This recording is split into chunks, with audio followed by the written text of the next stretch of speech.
Hey everyone, and welcome. So today we're going to dive deep and truly master one of the most powerful tools in the entire Linux toolkit, the find command. It doesn't matter if you're a seasoned sysadmin or you're just getting your feet wet, this command is an absolute game changer. All right, I want you to imagine something. You're logged into a critical live production server. You know the feeling, right? The pressure's on, maybe some alerts are firing off, and every single second counts. There's no fancy graphical interface here, it's just you and that blinking cursor. And we're not talking about your clean little laptop. No, this is a massive, sprawling server with literally millions of files scattered across who knows how many directories. You've got config files, application data, user files, and just endless streams of logs. It's a digital jungle. And then, bam, you get the message. It's urgent. Something is broken, and the clue you need is buried in one specific log file somewhere in that mess. Now, if you don't have the find command in your back pocket, you are in serious trouble. But don't worry, that's what we're here to fix. And that's where the find command comes in. It's the hero of our story. The best way to think of it is like your own personal, super-powered search engine for the entire file system. It's the key to slicing through all that complexity with speed and, more importantly, with precision. Okay, so what is it officially?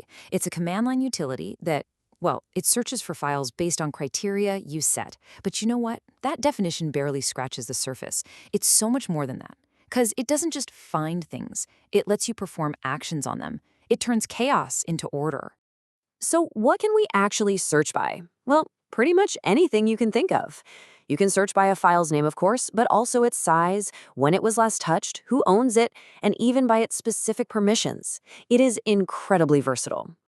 Okay, before we get to the really cool stuff, we've got to walk before we can run. We need to understand the basic syntax. But the good news is it's really logical. It follows the same pattern every time. It's actually super simple. Every find command breaks down into 3 parts. First, the path. That's where you want to start looking. Then you have options, which kind of tweak the search. And finally, the expression. That's what you're looking for. So in this example, we're just saying, hey, find. Start in the /home directory and look for a file that's named exactly file.txt. See?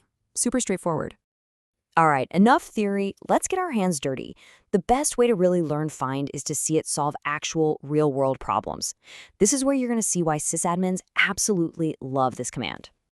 Okay, first up, the one you'll probably use every single day, finding a file by its name. But here's the pro tip. Use -iname instead of just -name. That little I there, it stands for case insensitive. That means it'll find error.log, error.log, error.log. You get the idea. This one little change will save you so much headache. And let me tell you, this is absolutely crucial in a real-world scenario. When a system is down and you're scrambling to find that log file, you do not have time to guess the right capitalization. This command just gets you the file you need fast. No questions asked. All right, next trick up our sleeve, finding files by size.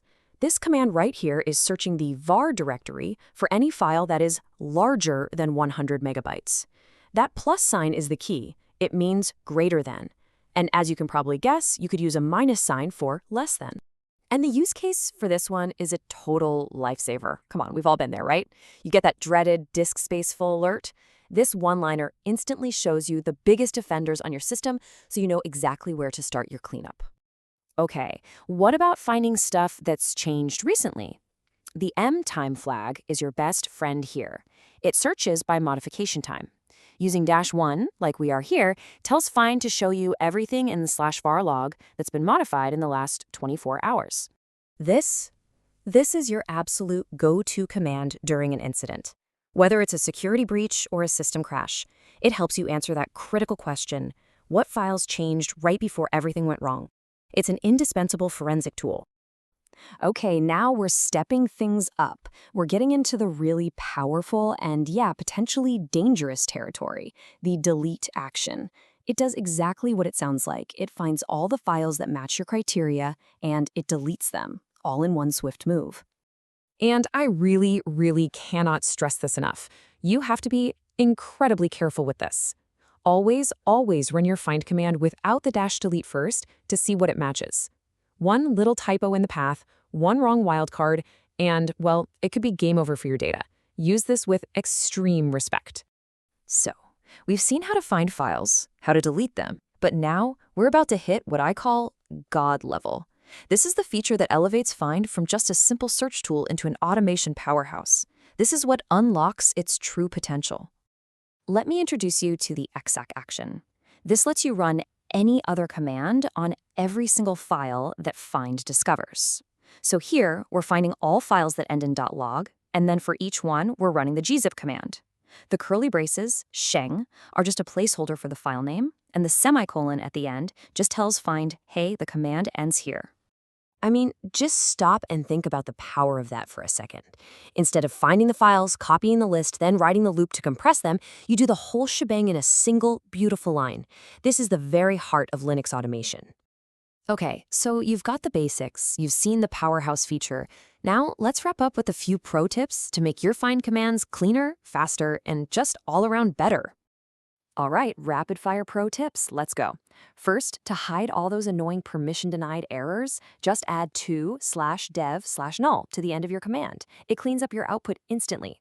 Second, don't forget you can combine conditions. For instance, find log files that are also bigger than 10 megs. It makes your search super specific. And finally, to speed things up on huge file systems, use max depth to tell Find how many subdirectories deep it should go. It keeps things fast and focused. And there you have it. From a simple search to complex automated tasks, the Find command is truly one of the most essential tools you can learn. You now have the skills to navigate any Linux file system like a pro. So now you've got the keys to the kingdom. The only question left is, what are you going to find first?